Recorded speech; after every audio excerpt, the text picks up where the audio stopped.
홍콩 사태가 아주 심각하게 돌아가고 있습니다.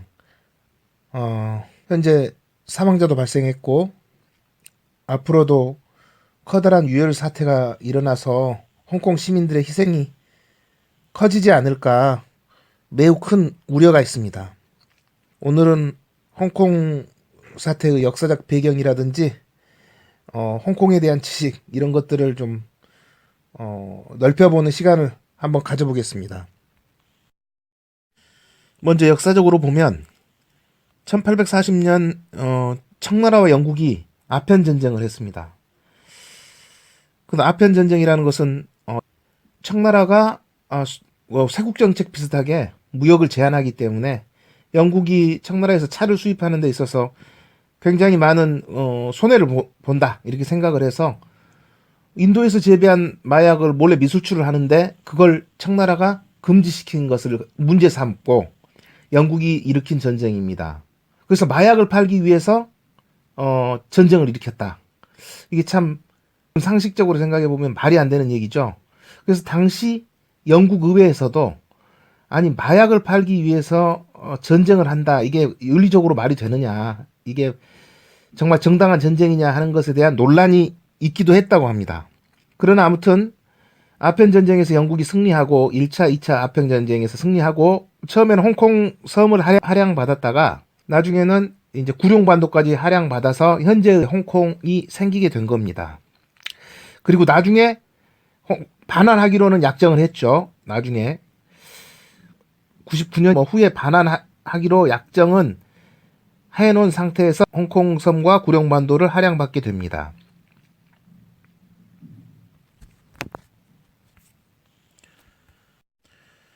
자, 영국이 홍콩을 할양받고 이후에 이제 역사가 어떻게 전개되냐 하면 청나라가 멸망을 합니다. 1911년 그 신해 혁명에 의해서 멸망을 하게 되고 그 다음에 중국이 내전 상태, 군벌들에 의해 내전 상태가 계속 지속되다가 1949년에 모태통이 그 혁명에 성공을 해서 공산혁명이 일어나서 중국이 공산화가 돼서 중공이 됩니다. 그리고 이제 홍콩 섬은 여전히 영국이 관할하고 있는 영국령이었고요. 근데 인접에 거대한 중국이 공산화가 되니까 홍콩 시민들이 불안이 커지기 시작합니다. 이때 영국은 홍콩을 어떻게 처리할 것이냐, 뭐 홍콩 시민들이나 홍콩 주민들의 뭐 이익을 위해서 그 사람들을 보호하기 위해서 움직일 것이냐, 절대 그게 아니죠. 영국은 무엇을 걱정했냐면 홍콩 식민지인 홍콩 시민들이 영국으로 대거 이주하게 될 사태가 발생할까 이런 걸 걱정하게 된 겁니다. 그래서 중공과의 관계를 개선해 버리고 나중에 돌려주겠다. 그러나 홍콩 문제가 영국인들에게 영국 정부에게 피해가 돼서는 안 된다. 이런 원칙 하에서 중국과 협상을 하게 되는 것입니다. 그래서 1981년도에 영국은 자국의 국적법을 개정을 합니다. 국적법을 개정을 해서 홍콩 시민들이 영국으로 이주하는 것을 막아버립니다. 막아버리고 그 후에 중국과 계속 협상을 하는데 사실 아편 전쟁 때 홍콩을 돌려주기로 한 것은 청나라 정부하고 한 조약입니다. 그래서 누구한테 돌려줄 것이냐 홍콩을. 그래서 생각해보면 중공이 있지만 대만도 있습니다. 대만이 오히려 정당한 중국 정부라고 스스로는 주장을 하지 않습니까? 중공에 돌려줄 수도 있고 대만에 돌려줄 수도 있고 또 안 되면 홍콩 시민들의 이익을 위해서 홍콩 시민들을 보호하기 위해서 홍콩 시민들도 중국인이니까 홍콩 시민이 완벽한 독립국을 건설하도록 지원을 할 수도 있었을 것입니다. 영국은. 그런데 영국은 그런 길을 택하지 않고 홍콩 시민들의 영국 이주만을 막아버리는 국적법을 개정한 후에 중공하고 반환 협정을 맺고 중공에게 홍콩을 넘겨버립니다. 이 넘기는 과정에서도 홍콩의 자치를 보다 확실하게 보장할 수 있는 홍콩 시민들의 자치를 보다 확실하게 보장할 수 있는 어떤 안전장치를 마련해 두지 않고 그냥 넘겨버리는 겁니다. 그래서 겨우 중공이 홍콩에 대해서 보장을 한다고 하는 것은 50년간 홍콩의 정치 체제를 그대로 유지할 수 있도록 한다. 그래서 일국양제, 한 국가의 두 가지 체제가 공존하는 일국양제를 50년간 보장한다. 라는 것에 불과했습니다. 이와 같이 사실상 영국으로부터도 버림을 받은 홍콩 시민들은 결국 어쩔 수 없이 중국에게 홍콩이 반환됨으로써 중국인이 된 것입니다.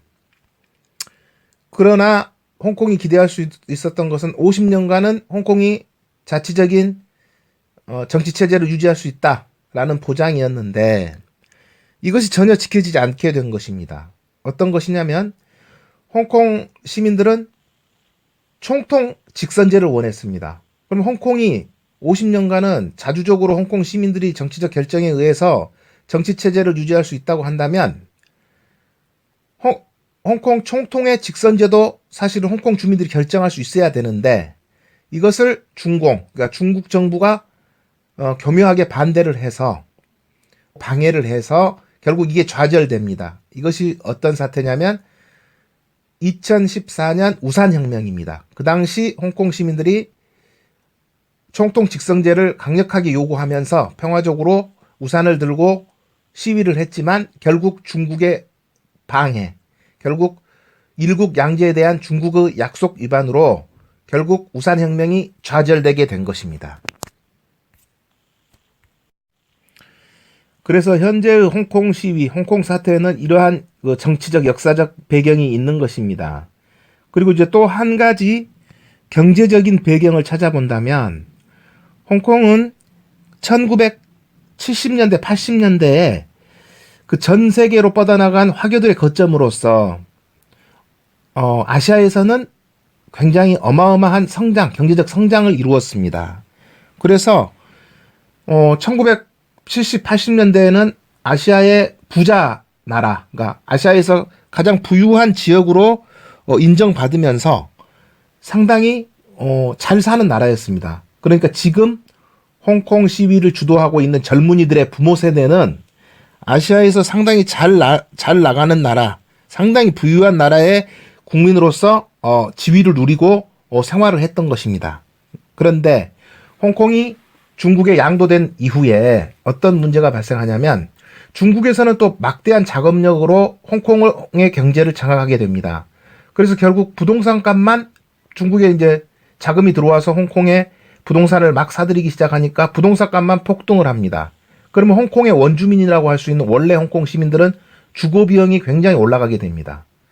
그리고 또 중국에서 싼 임금의 노동력들이 또 홍콩으로 들어오게 되면 홍콩 시민들의 기존 임금은 줄어들게 됩니다. 그래서 원래 홍콩 사람들, 원래 홍콩 시민이라는 정체성을 가지고 있는 원래 홍콩 사람들은 부모 세대에 비해서 주거 비용은 엄청나게 폭등을 하고 임금이나 급여는 또 엄청나게 줄어드는 현상을 겪게 되고 결국 부모 세대하고는 비교할 수 없을 정도로 어려운 상황이 되었고 앞으로 미래를 어떻게 전망할 수 있는 상황이 되지 않은 것입니다. 그래서 미래가 결국 어둡게 된 것입니다. 그래서 결국 홍콩 젊은이들은 이러한 경제적 어려움 그리고 미래 전망의 어려움 이런 것을 또 타개하기 위해서도 이번 시위에 나섰고 더하기 그 중국 정부의 약속 위반, 일국 양제에 대한 사실상의 약속 위반 이런 문제들로 인하여 결국은 홍콩은 이와 같은 민주화 시위를 결국 가열차게 할 수밖에 없는 상황이 되었다. 이러한 평가를 할 수 있을 것입니다. 그리고 최근 우리나라 대학가에서도 홍콩 시위에 대한 찬반 논란이 발생하고 있습니다. 주로 홍콩에서 우리나라에 온 유학생들과 중국 본토에서 우리나라에 온 유학생들 사이에 문제가 발생하고 있는 것 같습니다. 저는 지금 현재 중국 정부에 대해서 반감을 가지고 있거나 중국인들에 대해서 전혀 반감을 가지고 있지 않습니다.